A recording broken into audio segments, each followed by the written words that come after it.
بسم الله النور بسم الله النور بسم الله نور النور بسم الله النور بسم الله النور بسم الله نور النور بسم الله نور على نور بسم الله نور على نور بسم الله نور على نور بسم الله نور على نور بسم الله الذي هو مدبر الأمور.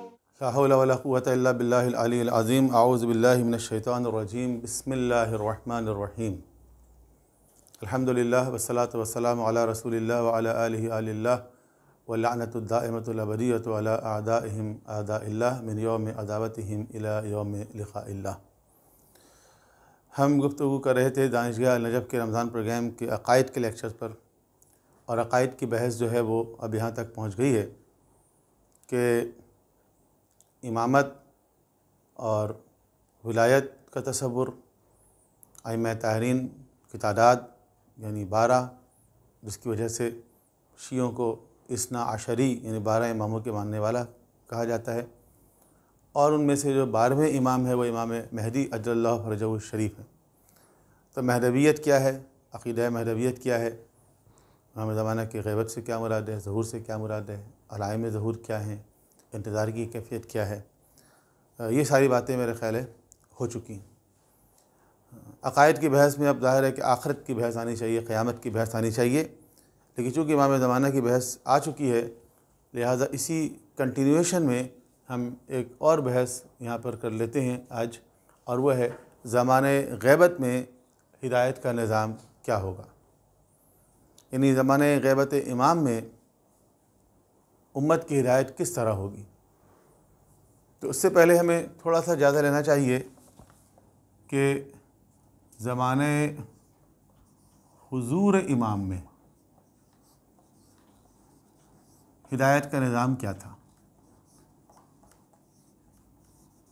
زمانہ حضور امام میں یعنی جب ائمہ طاہرین امت کے درمیان تھے، زندگی گزار رہے تھے، تو اس وقت وہ کس طرح لوگوں کی ہدایت کیا کرتے تھے. تو لیکن اس کا طریقہ کار جو ہمیں تاریخ میں نظر آتا ہے وہ یہ ہے کہ لوگ ان کے پاس جاتے تھے، ان سے کسب فیض کرتے تھے، ان سے دین اور شریعت کے احکام سیکھتے تھے. کسی کو کوئی مشکل درپیش ہوتی وہ جا کے پوچھ لیا کرتا تھا. لیکن یہ فیسلٹی ان لوگوں کو حاصل تھی جو ان سے بہت قریب تھے. مثلا پیغمبر اکرم مدینہ میں تھے، امیر المومنین مدینہ میں تھے جب تک، تو مدینہ کے لوگوں کو یہ سہولت حاصل تھی. امام حسن کچھ عرصے مدینہ میں رہے، مولا علی کوفہ چلے گئے، امام حسن و حسین بھی کوفہ چلے گئے، پھر امام حسن صلح کے بعد مدینہ آ گئے، پھر اس کے بعد واقع ائمہ طاہرین مدینہ میں رہے. لیکن شیعہ صرف مدینہ میں نہیں تھے، شیعہ تو مکے میں بھی تھے، شیعہ کوفے میں بھی تھے، شیعہ بصرہ میں بھی تھے، شیعہ یمن میں بھی تھے، شیعہ مصر میں بھی تھے، شیعہ خراسان میں بھی تھے. تھوڑا سا اور آگے ائمہ طاہرین کے زمانہ اگر آپ دیکھیں تو شیعہ قم میں بھی تھے، اہواز میں بھی تھے، ابادان میں بھی تھے. تو پورے عالم اسلام کے مختلف گوش و کنار میں شیعہ پھیلے ہوئے تھے. تو وہ کیا کرتے تھے اور ان کا رابطہ ائمہ طاہرین سے کس طرح ہوتا تھا. تو دیکھیں یہ بات سمجھ میں آنے والی ہے کہ اس زمانے میں جو لوگ تھے جو دور دراز کے علاقے میں تھے، ان کو جب مسائل پیدا ہوتے تھے تو وہ امام کے پاس نہیں آ سکتے تھے. بعض اوقات ایک واقعہ جو وسائل الشیعہ جو ہماری حدیث کی ایک بڑی کتاب ہے، اس میں ملتا ہے کہ ایک شخص ہے جس کا نام ہے عبداللہ ابن ابی یافور. عبداللہ ابن ابی یافور امام جعفر صادق علیہ السلام کے پاس آ کر کہتا ہے کہ فرزند رسول، میں رہتا ہوں کوفے میں اور آپ رہتے ہیں مدینہ میں، اور مجھے آئے دن کوئی نہ کوئی مسئلہ شرعی مسائل درپیش ہوتے رہتے ہیں، تو میں تو بار بار مدینہ نہیں آ سکتا. ظاہر ہے کوفہ اور مدینہ کافی دور ہے. آج کل بھی اگر آپ دیکھیں تو کوفہ عراق میں ہے، مدینہ سعودی عرب میں ہے. تو میں تو آپ کے پاس حاضر نہیں ہو سکتا بار بار. تو مسائل جو پیش آتے ہیں تو میں کیا کروں؟ تو امام نے کہا کہ دیکھو تمہارے اپنے علاقے میں ایک شخص ہے جس کا نام ہے محمد ابن مسلم، اس سے جا کے احکام لے لیا کرو، وہ ہمارا قابل اعتماد ہے اور میرے والد گرامی کا بھی قابل اعتماد تھا۔ محمد ابن مسلم، یہ محمد ابن مسلم کون تھے؟ محمد ابن مسلم امام نہیں ہے، معصوم نہیں ہے، لیکن محمد ابن مسلم وہ ہے جنہوں نے کئی معصومین سے کسب فیض کیا۔ اپنے زمانے کے ایک عالم ہیں، اپنے زمانے کے ایک فقیہ ہیں، اپنے زمانے کے ایک محدث ہیں، اور آج ان کا اسٹیٹس یہ ہے، ان کا مقام یہ ہے کہ امام معصوم ریکمینڈ کر رہے ہیں کہ جا کے ان سے حکم لے لیا کرو۔ اور ایک محمد ابن مسلم ہی نہیں ہے، اور کئی لوگ ہیں۔ امام صادق علیہ السلام کا یہ قول بھی ہے کہ 4 افراد وہ ہیں جنہوں نے ہمارے آباء و اجداد کے دین کو زندہ رکھا ہوا ہے: ابو بصیر، برید ابن معاویہ الجلی، محمد ابن مسلم اور زرارہ ابن اعین۔ یہ 4 نام خود امام معصوم نے لیے کہ یہ وہ لوگ ہیں جنہوں نے ہمارے آباء و اجداد کے فقہ کو زندہ رکھا ہے، باقی رکھا ہوا ہے، ان کی وجہ سے دین پھیل رہا ہے۔ یہ معصوم نہیں ہے، امام نہیں ہے، لیکن یہ وہ لوگ ہیں کہ جو کئی معصومین سے کسب فیض کرنے والے ہیں اور اپنے زمانے کے عالم ہیں، اپنے زمانے کے فقیہ۔ تو یہ وہ طریقہ ہے علماء سے رجوع کرنا، فقہاء سے رجوع کرنا، کہ جو دین اسلام میں شامل ہے اور یہ عہد رسالت سے جاری۔ پیغمبر اکرم بھی جب مدینہ تشریف نہیں لے کر گئے تھے، مدینہ کے کچھ لوگ آئے اور مسلمان ہو گئے، 1 مرحلے 2 مرحلے میں، جس کو بیعت عقبہ اولیٰ اور بیعت عقبہ ثانیہ کہتے ہیں۔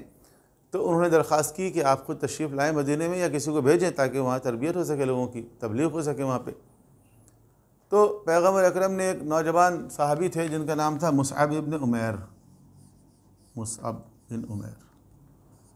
ابن عمیر کو پیغمبر اکرم نے مدینہ بھیجا تاکہ وہ جا کے مدینہ میں تبلیغ بھی کریں اور جو لوگ نئے نئے مسلمان ہوتے ہیں ان کی تربیت بھی کریں۔ مصعب ابن عمیر جو تھے وہ 19 سال کے ایک جوان تھے، نہ نبی ہے، نہ معصوم ہے، نہ امام ہے، لیکن پیغمبر اکرم کے فرستادہ ہے، پیغمبر کے بھیجے ہوئے ہیں، اور وہ وہاں جا کے تبلیغ دین کا فریضہ انجام دے رہے ہیں۔ یمن میں مولا علی گئے، یا مولا علی علیہ السلام کی جو حکومت تھی وہ بہت وسیع و عریض تھی کہ جس ریاست میں اس وقت آپ دیکھیں کوئی 20 کے قریب ریاستیں ہیں، تو اتنی بڑی حکومت میں ہر جگہ کیا مولا علی خود تبلیغ کے لیے جاتے تھے؟ نہیں جاتے تھے۔ انہوں نے اپنے نمائندے بنائے تھے، کچھ لوگوں کو گورنر بنایا تھا، کچھ لوگوں کو قاضی بنایا تھا، کچھ لوگوں کو بطور عالم کے، فقیہ کے، مبلغ کے مختلف خلطوں میں بھیجا تاکہ جو لوگوں کی جا کے تربیت کر سکیں۔ تو زمانہ غیبت میں بھی یہی نظام کار فرما ہے کہ علماء اور فقہاء جو ہیں وہ ایک مقام پر فائز ہوتے ہیں، علم کے ایک درجے پر فائز ہوتے ہیں، جس کو کہتے ہیں فقیہ۔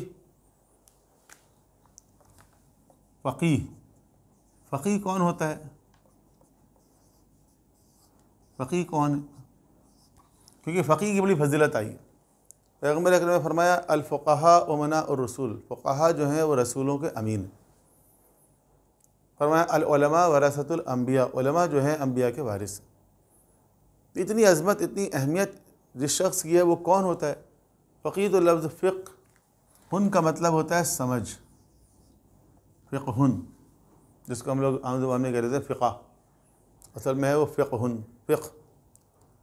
اچھا، اور جو شخص سمجھ بوجھ رکھتا ہے اس کو کہتے ہیں فقیہ، understanding and man of understanding. اب ہر شخص ویسے سمجھدار ہے، لیکن یہاں فقیہ سے مراد وہ شخص ہے جو دین میں سمجھ بوجھ رکھتا ہے، کیونکہ قرآن کریم میں ایک لفظ استعمال ہوا ہے لَيَتَفَقَّهُ فِي الدِّينِ،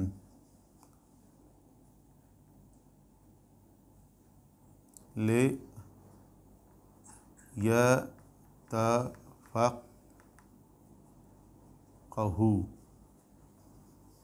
فِي الدِّينِ، کہ دین میں سمجھ بوجھ حاصل کرنے والا۔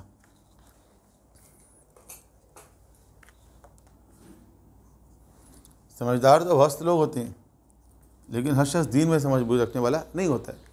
یہ سورہ توبہ کی آیت نمبر 122 میں ہے۔ سورہ توبہ کی آیت نمبر 122 میں کہا گیا ہے وَمَا كَانَ الْمُؤْمِنُونَ لِيَنْفِرُوا كَافَّةً، مومنین کے لیے مناسب نہیں ہے کہ سب کے سب نکل کھڑے ہوں۔ تو فلولا نفر من کل فرقۃ منہم طائفہ لیتفقہوا فی الدین، اور سے لوگ ایسا کیوں نہیں کرتے کہ ہر گروہ سے کچھ لوگ نکلیں اور ایک گروپ بنائیں تاکہ وہ دین میں سمجھ حاصل کریں۔ وَلِيُنذِرُوا قَوْمَهُمْ إِذَا رَجَعُوا إِلَيْهِمْ، پھر واپس پلٹ کے آئیں اپنی قوم کی طرف تاکہ ان کو خدا کا خوف دلائیں۔ لَعَلَّهُمْ يَحْذَرُونَ، شاید اس طرح وہ ہوشیار ہو جائیں۔ تو یہ جو کام ہے کہ کچھ لوگ جائیں اور وہ جا کے دین میں سمجھ بوجھ حاصل کریں اور وہ واپس پلٹ کے آ کے اپنی قوم کے اندر خدا کا خوف پیدا کریں۔ یہ عام جو دین کی ایک انڈرسٹینڈنگ ہوتی ہے اس سے ہائی لیول کی ہے۔ ایک عام لیول ہے جو ہر شخص پر واجب ہے، ہر شخص پر واجب ہے کہ عقائد کو دلیل سے سمجھے، ہر شخص واجب ہے کہ عبادات کو صحیح طریقے سے انجام دے، اس کے لیے احکام سیکھے، ہر شخص پر واجب ہے کہ حلال و حرام کو سیکھے، ہر شخص پر واجب ہے کہ اپنے اخلاق صحیح کرے، ہر شخص پر واجب ہے کہ معاملات میں ایماندار ہو، جو کام بھی کرنا چاہتا ہے اس کے بارے میں دین کے احکام سیکھے۔ یہ منیمم لیول ہے اور ہر شخص پر واجب ہے۔ لیکن یہ جو لیول ہے یہ اس سے اوپر کا لیول ہے۔ کیوں؟ اس لیے کہ اس میں کہا گیا ہے کہ دین میں سمجھ بوجھ حاصل کرے۔ وَلِيُنذِرُوا قَوْمَهُمْ إِذَا رَجَعُوا إِلَيْهِمْ، یعنی کچھ لوگ نکل کر جائیں اور وہ جا کے مہارت حاصل کریں، واپس آ کے اپنی قوم کو خدا کا خوف دلائیں۔ تو یہ اس سے آگے کے لیول کے جس کو ہم کہتے ہیں ایکسپرٹیز لیول کے، ان کو کہتے ہیں فقیہ۔ یہ ہے فقیہ۔ یہ وہ لوگ ہیں کہ جو پیغمبر اکرم کے پاس تربیت یافتہ ہیں، ائمہ طاہرین کی تربیت یافتہ ہیں، اور یہ لوگوں کو جا کر دین کی تعلیم دیا کرتے تھے۔ مختلف خطوں میں گئے یہ ائمہ طاہرین بائی نیم ان کو ریکمنڈ کیا کرتے تھے، جیسے کہ امام صادق علیہ السلام نے 4 آدمیوں کا نام لیے، امام رضا علیہ السلام نے نام لیے، اور دوسری غیر معصومین سے نام آتے ہیں۔ زکریا ابن اعظم کا نام آتا ہے۔ تو مختلف علاقوں میں شیخ صدوق کے جو والد تھے ابن بابی قمی، وہ قم میں امام حسن عسکری علیہ السلام کے نمائندے تھے۔ تو نمائندوں کے ذریعے یہ رابطہ ائمہ طاہرین کے زمانے میں ہوتا تھا۔ اب زمانے غیبت کبریٰ میں کیا ہوگا اور غیبت صغریٰ میں کیا ہوگا؟ غیبت صغریٰ میں تو امام سے رابطہ نائبین کے ذریعے ہوتا تھا، لیکن غیبت کبریٰ میں کیا ہوگا؟ یہی نظام رہے گا۔ لوگ جا کے فقہاء سے رجوع کریں گے اور ان سے جا کے دین کے احکام لے لیا کریں گے۔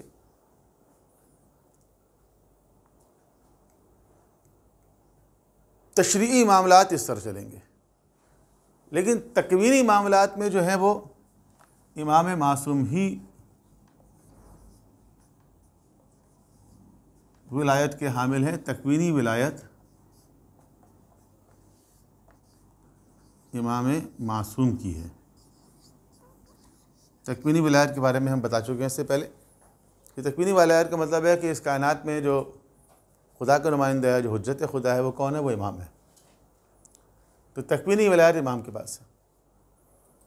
اچھا، زمانے حضور امام میں جو امت کی قیادت اور رہبریت، یا جس کو ہم سیاسی ولایت کہتے ہیں، وہ بھی امام کے پاس ہے، کسی اور کے پاس نہیں۔ تشریعی معاملات میں احکام حاصل کرنے کے لیے، فقہی معاملات میں جس کو ہم کہتے ہیں مرجعیت، تو وہ تو فقیہ کی مرجعیت ہے۔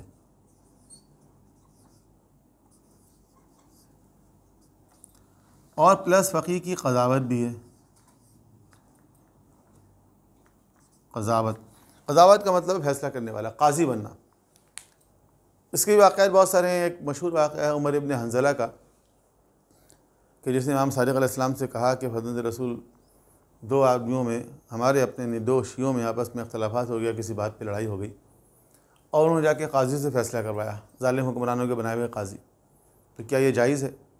تو امام نے فرمایا کہ وہ جو ظالم حکمرانوں کے بنائے ہوئے قاضی ہیں، ان سے جا کے اپنا حق کے ثابت لینا بھی جائز نہیں ہے۔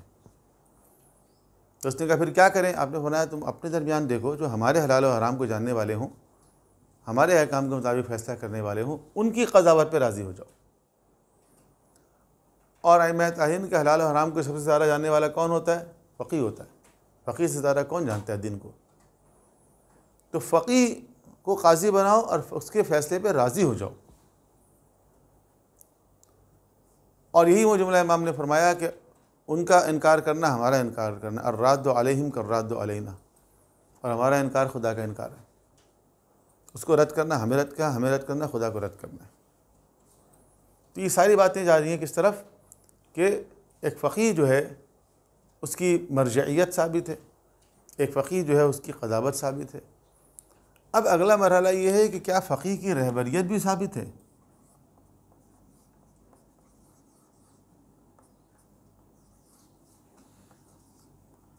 کیا فقیہ کی رہبریت بھی ہے؟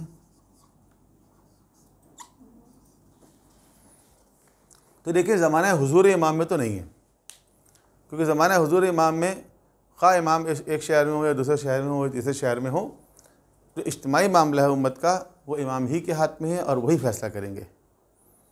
لیکن زمانہ غیبت کبریٰ میں جب کہ امام سے براہ راست رابطہ ختم ہو گیا امت کا، تو یہ سوال امام زمانہ سے کیا گیا کہ زمانہ غیبت کبریٰ میں کیا ہوگا؟ اس کے جواب میں جو امام علیہ السلام کی طرف سے ایک توقیع شریف آئی، توقیع اس خط کو کہتے ہیں یا خط کے جواب کو کہتے ہیں جو امام کی طرف سے ظاہر ہوتا ہے۔ غیبت صغریٰ میں نائبین خاص کے پاس آیا کرتی تھی، اس کو کہتے ہیں توقیع شریف۔ تو اس توقیع میں امام نے یہ ارشاد فرمایا کہ فَأَمَّا الْحَوَادِثُ الْوَاقِعَةُ فَارْجِعُوا فِيهَا إِلَىٰ رُوَاةِ حَدِيثِنَا، کہ جو حوادث واقعہ پیش آئیں ان میں ہماری احادیث کے روایت کرنے والوں کی طرف رجوع کرو۔ حوادث واقعہ، حوادث واقعہ کیا ہے؟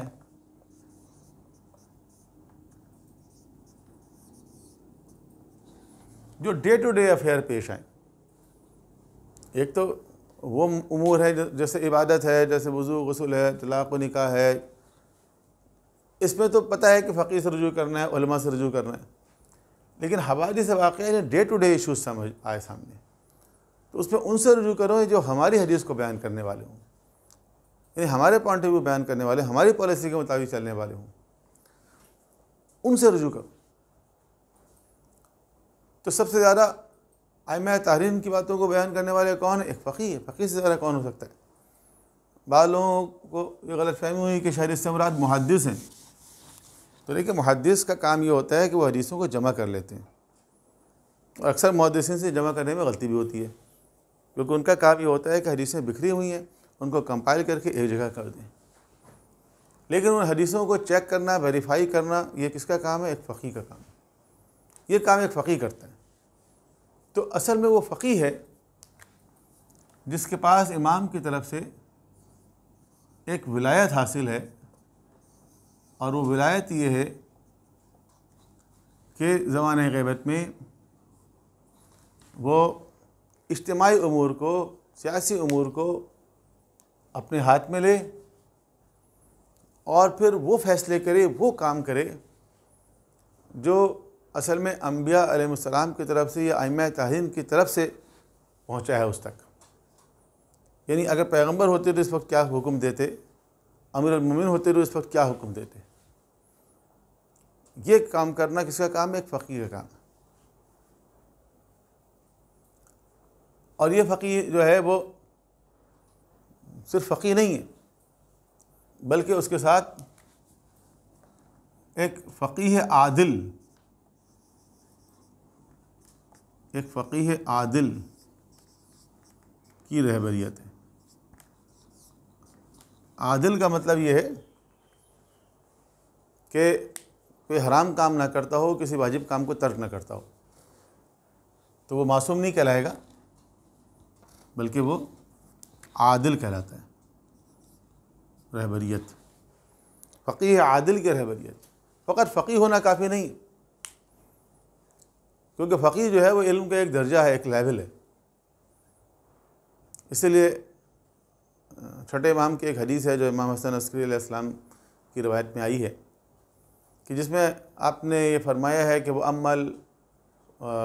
اما من کان من الفقہاء سائدنا لنفسہ حافظا لدینہ مخالفا علی ہوا ومطیعا لامر المولا وللعوام ان یقلدوا۔ یعنی فقہاء میں سے کچھ ایسے لوگ ہیں، سارے فقہاء نہیں، فقہاء میں سے اما من کان من الفقہاء سائدنا لنفسہ، اپنے نفس کو گناہوں سے بچانے والا، حافظا لدین، دین کی حفاظت کرنے والا، مخالفا علی ہوا، خواہشات نفس کی مخالفت کرنے والا، ومطیعا لامر المولا، اور اپنے آقا و مولا کی اطاعت کرنے والا ہو۔ یہ چار کوالٹیز جن کے اندر ہوں، فَلِلْعَوَامِ أَن يُقَلِّدُوا، عوام کو چاہیے اس کی تقلید کرے. ہر ایک کی تقلید نہیں، اس کی تقلید ہے جو فقیہ ہو. اور فقیہ تو ایک علم کا ایک درجہ ہے، ایک لیول ہے، لیکن اس فقاہات کے ساتھ ساتھ اس کے اندر تقوی بھی ہو. جو چار خصوصیات ہیں یہ تقوی والی ہیں. تو تقوی نہ ہو تو اس کے حوالے آپ کوئی چیز نہیں کرتے. اگر آپ کو آپریشن بھی کروانا ہو کسی ڈاکٹر کے پاس تو آپ دیکھتے ہیں یہ ڈاکٹر ایماندار ہے یا نہیں، بے ایمان تو نہیں. ایسا تو نہیں ہے کہ اس کے پاس ہم اپینڈکس کو آپریشن کروانے کے لیے جا رہے ہیں گردہ نکال کے بھیج دے گا. ایسا ہوتا ہے، ہمارے ملک میں ہوا ایسا کہ لوگ اس کے پاس گئے علاج کروانے کے لیے، اس نے گردہ نکال کے بھیج دیا. اب جس نے گردہ نکال کے بھیجا وہ کوئی نائی تو نہیں ہے، وہ قصائی تو نہیں ہے، وہ موچی تو نہیں ہے، یقیناً ایک سرجن ہے، ایک ڈاکٹر ہے تو صحیح ڈاکٹر، علم کو اس مقام پہ فائز ہے، لیکن اس کے اندر تقوی نہیں ہے، ایمانداری نہیں، یا عادل نہیں ہے، وہ فاسق ہے. تو فاسق کے حوالے ہم اپنے آپ کو نہیں کرتے کبھی. تو فاسق کے حوالے پورے معاشرے کو بھی نہیں کیا جائے گا، بلکہ ہمیشہ عادل کے حوالے کیا جائے گا. جو حرام کا ارتکاب نہ کرتا ہو، جو واجبات کو ترک نہ کرتا ہو، ایسا فقیہ وہ اس امت کے قیادت کرے گا اور رہبریت کرے گا. اور مکتبہ تشیع کی تاریخ میں ہر دور میں ایسے فقہا رہے ہیں.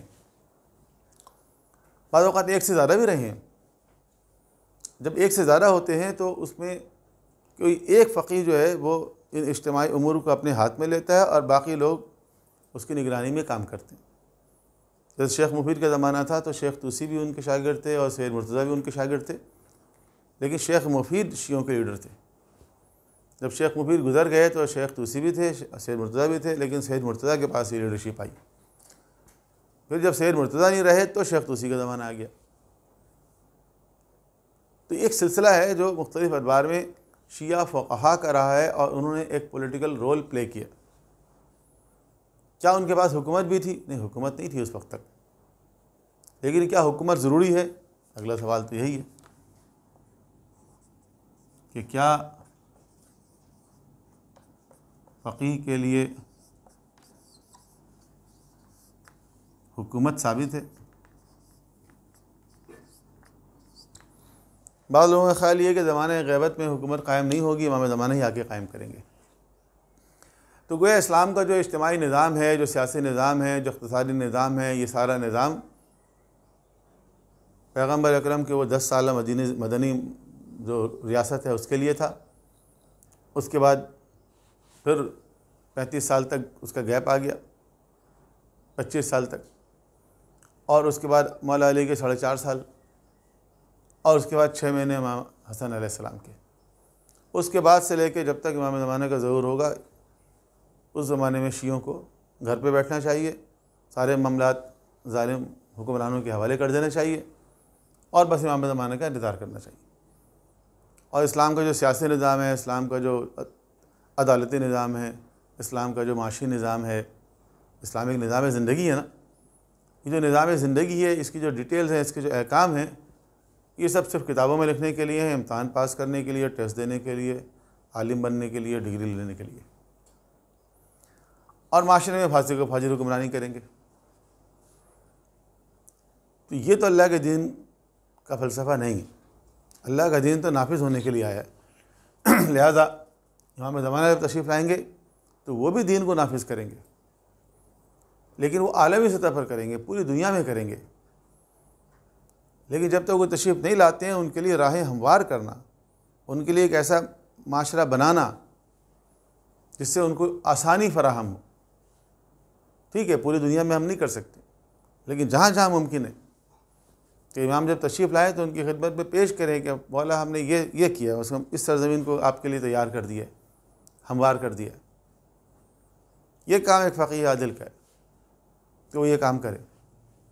اس کے لیے وہ آتھورائز ہے امام کی طرف سے، اسی لیے اس کو نائب امام کہتے ہیں. بائی نیم نہیں آتھورائزڈ. بائی نیم تو 4 نائبین خاص تھے، لیکن بائی کوالٹیز کہ جن کے اندر یہ کوالٹیز ہوں اور فقیہ ہو، ان سے رجوع کرو، ان سے حلال و حرام لو، ان سے جا کے فیصلے کراؤ. اچھا، فیصلہ بھی 2 طرح کا ہوتا ہے. ایک فیصلہ وہ ہوتا ہے جس کو آپ کہتے ہیں صلح کرانا، دو آدمیوں میں لڑائی ہو گئی، دونوں چل کے آ گئے آپ کے پاس، سلو کرا دیں، یہ تو مشکل کام ہی نہیں ہے۔ اگر دونوں آپ کے پاس چل کے آ گئے تو پھر کیا مسئلہ ہے؟ پھر تو کوئی بھی سلو کرا سکتا ہے، میں بھی کرا سکتا ہوں، آپ بھی کرا سکتے ہیں۔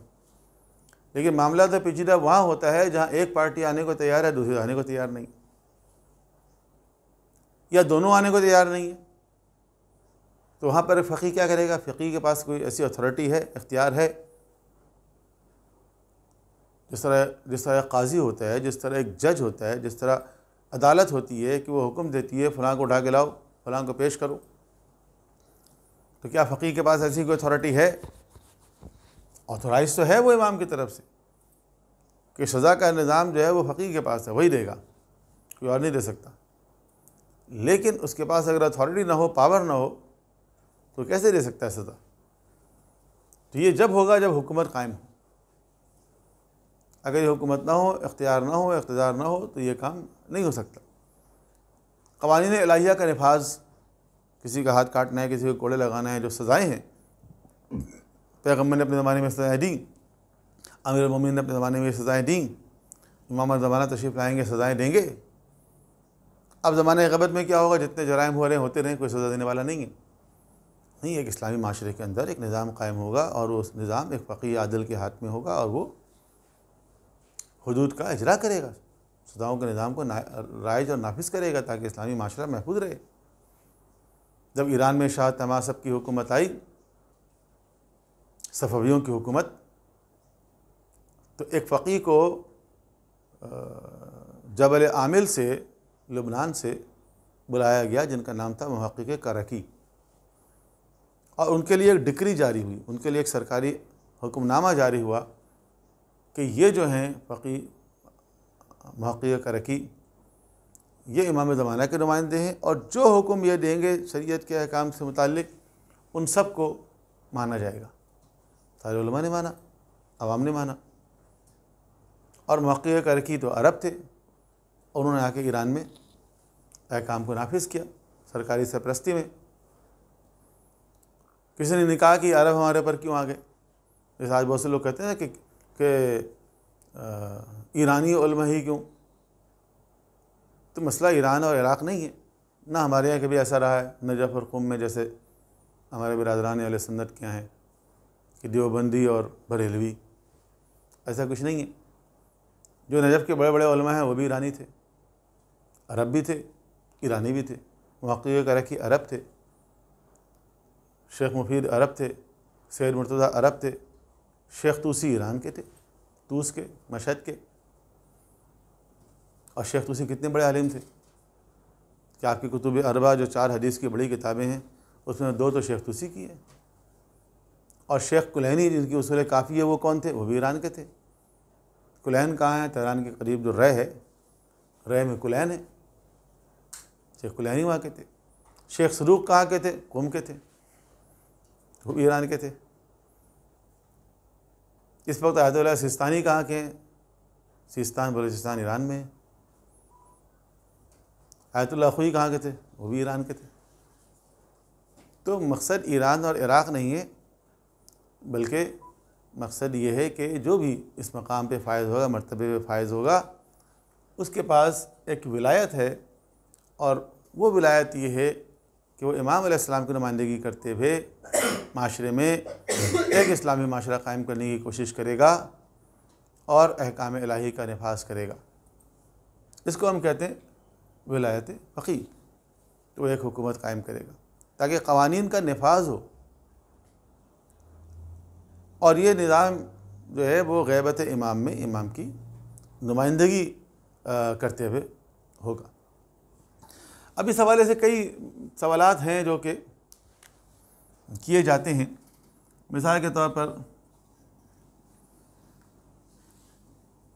کیا ولی فقیہ کا ایرانی ہونا ضروری ہے؟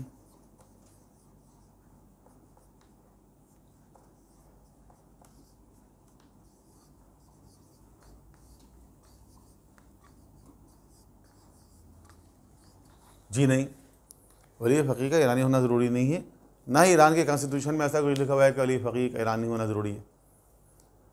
لیکن ولی فقیہ کا اس ریاست میں ہونا ضروری ہے جہاں حکومت قائم ہوئی ہے۔ اس سے باہر بیٹھ کے نہیں چلا سکتا وہ حکومت، اس کے اندر ہونا ضروری ہے۔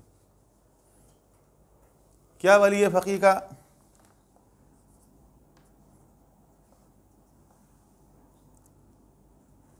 مرجع تقلید ہونا ضروری ہے؟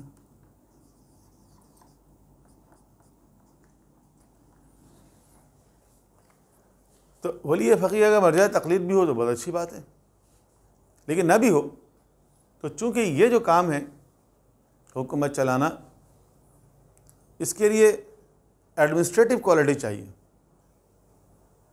تو اس کا ایک فقیہ ہونا ضروری ہے، اس کا مجتہد ہونا ضروری ہے۔ ضروری نہیں ہے کہ مجتہد عالم ہو، سب سے زیادہ علم رکھتا ہو، ممکن ہے کہ اس سے زیادہ علم رکھنے والے بھی موجود ہوں، لیکن چونکہ ریاست کو چلانے کے لیے جو کیپیبلٹی ہے وہ اس کے اندر زیادہ ہے تو اس کو یہ اختیار دیا جائے گا۔ جیسے ایک یونیورسٹی ہے، اس کا ایک وائس چانسلر بنانا ہے، تو کیا وائس چانسلر کے لیے سینئر موسٹ پروفیسر ہونا ضروری ہے؟ ضروری نہیں ہے، پروفیسر ہونا ضروری ہے۔ ضروری نہیں ہے کہ یونیورسٹی کا جو سب سے سینئر پروفیسر ہے اسی کو وائس چانسلر بنا دیا جائے۔ یہ بھی دیکھا جائے گا اس کے اندر ایڈمنسٹریٹو کوالٹی ہے یا نہیں ہے، جن مسائل سے یونیورسٹی گزر رہی ہے، جن کرائسس سے یونیورسٹی گزر رہی ہے، اس میں کیا وہ لیڈ کر سکتا ہے، لے کے چل سکتا ہے، اس کو بنایا جائے گا۔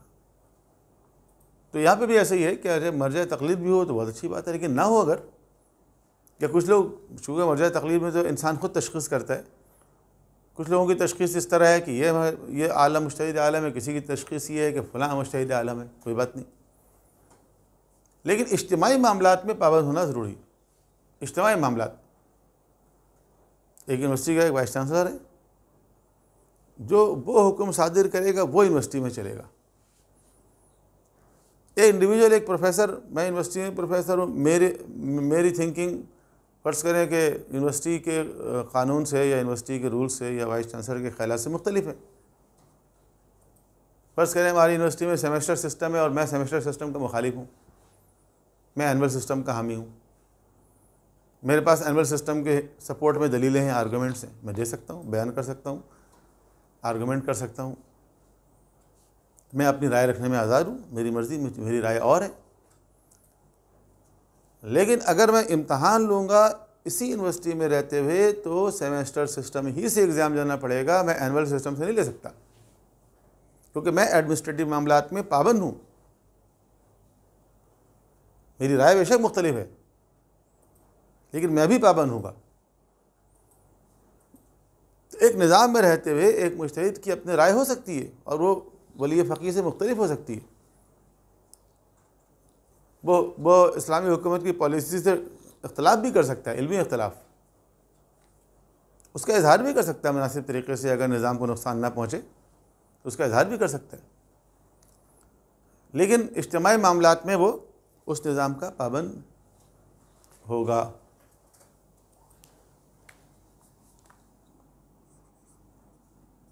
کیا ولی فقیہ کا انتخاب جمہوری طریقے سے ہوتا ہے؟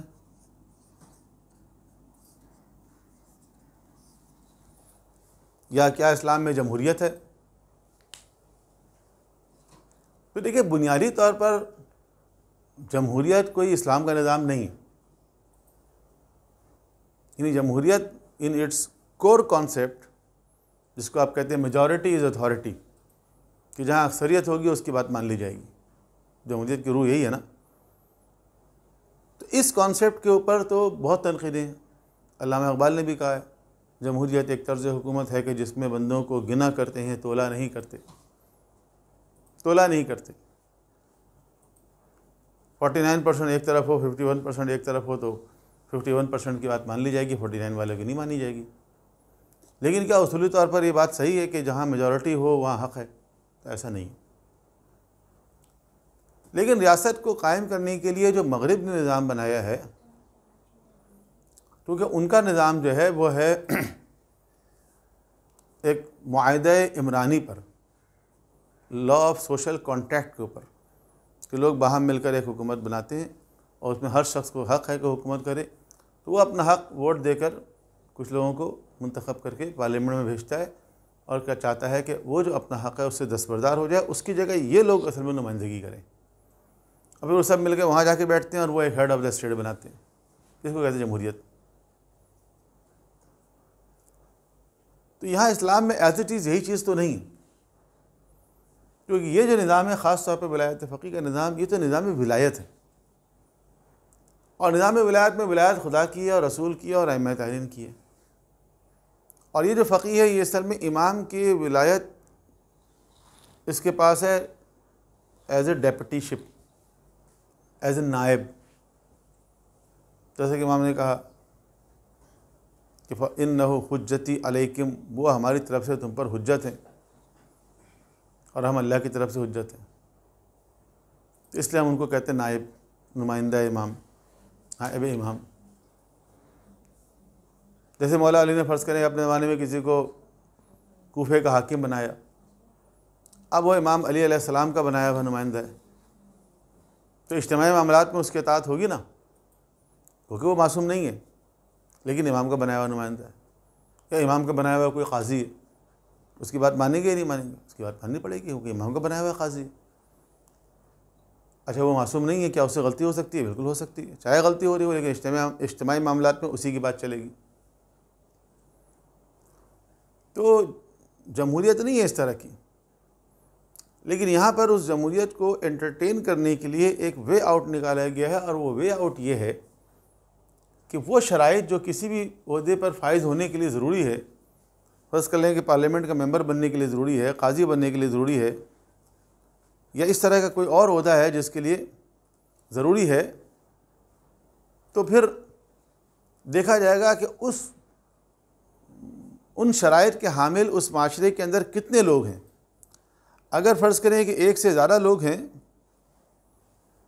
اور ان کے درمیان ایک الیکشن کروا دیا جائے تاکہ یہ پتہ چلے کہ ان لوگوں میں سے زیادہ پاپولر کون ہے، اور جو زیادہ پاپولر ہے، عوام کی ایکسیپٹنس جس میں زیادہ ہے، تو اس کو موقع دیا جائے. اس میں کوئی حرج نہیں ہے. بنیادی بات تو یہ ہے نا کہ جو شخص بھی جس سیٹ پر آئے گا ضروری ہے کہ وہ اس کا اہل ہو اور وہ شرائط پوری کرتا ہو. اب شرائط کو پوری کرنے والے بہت سارے لوگ ہیں، ان میں سے ایسا شخص کہ جو پاپولر بھی ہو، جس کے لیے لوگوں کے اندر ایکسیپٹنس بھی زیادہ ہو، اس کو بنا دیا جائے. لیکن ولی فقیہ کا بنیادی طور پر انتخاب نہیں ہوتا. یہ اصطلاح عوام میں رائج ہے لیکن اصل میں انتخاب نہیں ہوتا، اس کی شناخت ہوتی ہے. اور وہ باڈی، وہ ادارہ ہے کہ جو یہ کام کرتا ہے، اس کے اندر علماء ہیں، فقہا ہیں، مجتہدین ہیں، اور اس کے ساتھ ساتھ ٹیکنوکریٹس ہیں، ماہرین ہیں مختلف شعبوں کے، جن کا کام یہ دیکھنا ہوتا ہے کہ اس وقت اسلامی ریاست کن مسائل سے دوچار ہے، کیا چیلنجز ہیں امت مسلمہ کو، اور ان کو ایڈریس کرنے کے لیے سب سے مناسب شخصیت کون ہے. اس کے لیے فقیہ ہونا چاہیے، اس کے لیے عالم ہونا چاہیے، اس کے لیے شجاع ہونا چاہیے، کیونکہ علم اور تقوی اور شجاعت یہ بنیادی شرائط ہیں اسلام میں قیادت کے لیے، رہبریت کے لیے. طالوت کے لیے قرآن نے کہا نا کہ وَزَادَهُ بَسْطَةً فِي الْعِلْمِ وَالْجِسْمِ، کہ اللہ نے ان کو علم اور جسم میں برتری دی ہے. تو علم کی برتری اور جسم سے مراد ہے شجاعت. شجاعت ہونی چاہیے. تو علم اور شجاعت اور تقوی یہ تین بنیادی چیزیں ہیں، ان میں زیادہ ہو. اور چوتھی چیز جو ہے وہ ہے حسن تدبیر، یعنی ایڈمنسٹریٹو کوالٹی. بہت سارے ہمارے ایسے مجتہدین نظام ہیں جو علم اور تقوی میں بہت اعلیٰ پائے پر فائز ہیں. پوری زندگی انہوں نے پڑھنے اور پڑھانے اور لکھنے اور لکھانے میں گزار دی. تو ایڈمنسٹریٹو کوالٹی ان کے اندر نہیں ہے. ایسے لوگ یونیورسٹیز میں بھی ہیں، ایسے لوگ ریسرچ میں بھی ہیں. بہت سے لوگ پوری زندگی انہوں نے ریسرچ میں گزار دی، ایڈمنسٹریٹو کوالٹی نہیں ہے ان کے اندر. ان کو چیئرمین بنا دیا جائے تو ٹائم ٹیبل نہیں بنا سکتے، بہت پائے کے اسکالر ہیں. تو یہ دیکھنا ہوگا کہ علم ہو، تقوی ہو، شجاعت ہو اور حسن تدبیر، کہ اسلامی ریاست کو اسی تدبیر کے مطابق چلا سکے. یہ وہ نظام ہے جو حضرت امام خمینی نے متعارف کروایا پہلے اپنے درس خارج میں جو عراق میں نجف میں انہوں نے دیا تھا، اس میں انہوں نے اس کو انٹروڈیوس کروایا، پھر اپنی کتاب البیع جو فقہ کی کتاب ہے ان کی، اس کے اندر اس کا تعارف کروایا، اس کی ڈیٹیلز لکھی، اس کے بعد پھر انقلاب اسلامی آنے کے بعد اس نظام کو رائج کیا، نافذ کیا، اسی کے مطابق جو ہے وہ ایک کانسٹیٹیوشن بنایا گیا، اس کانسٹیٹیوشن کے مطابق الیکشنز ہوئے، پھر جب امام خمینی 10 سال قیادت کرنے کے بعد اس دنیا سے چلے گئے تو اسی کے مطابق رہبر معظم آیت اللہ سید علی خامنہئی کا انتخاب ہوا، اور اب وہ اس ریاست کو، اس حکومت اسلامی کو لے کے چل رہے ہیں۔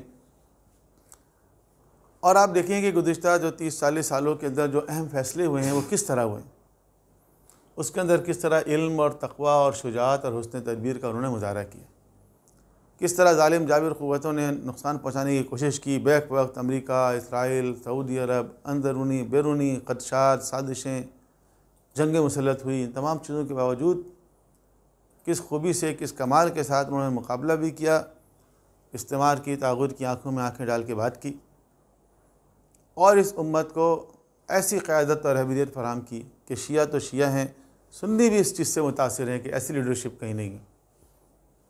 حیران ہے وہ کہتے ہیں کہ شیعوں کی خوش قسمتی ہے کہ ان کے پاس ایک ایسا میکانزم موجود ہے ولایت فقیہ کے نام پر کہ جس کی وجہ سے ان کے پاس ایک مرکزی لیڈرشپ موجود ہے، ورنہ سنی دنیا میں آپ جا کے دیکھیں لیڈرشپ تو کا بہتات ہے، گلی گلی کوچے کوچے میں لیڈر ہیں اور کوئی کسی کو امپورٹنس نہیں دیتا۔ پاکستان میں دیکھ لیں آپ، دیوبندی ہیں، بریلوی ہیں، اہل حدیث ہیں، 3 طرح کے پاکستان میں سنی ہیں، تو دیوبندیوں میں کتنے طرح کی لیڈرشپ ہے، بریلویوں میں کتنے طرح کی لیڈرشپ ہے، صرف پاکستان کے اندر۔ عالمی سطح پر کوئی ایسی لیڈرشپ ان کے پاس ہے جس پر وہ متفق ہو سکیں؟ نہیں ہے۔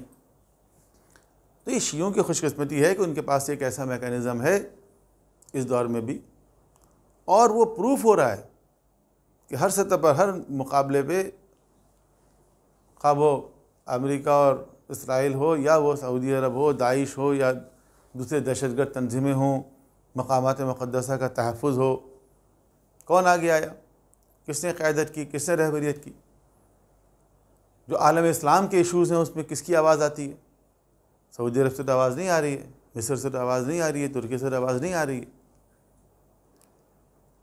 خواہ وہ فلسطین کا معاملہ ہو، وہ شام کا معاملہ ہو، عراق کا معاملہ ہو، افغانستان کا معاملہ ہو، کہیں کا بھی معاملہ ہو، کہاں سے آواز آتی ہے؟ تو دنیا چاہے یا نہ چاہے ایک عالم اسلام کی جو اس وقت لیڈرشپ ہے وہ مکتب تشیع کے پاس آ گئی۔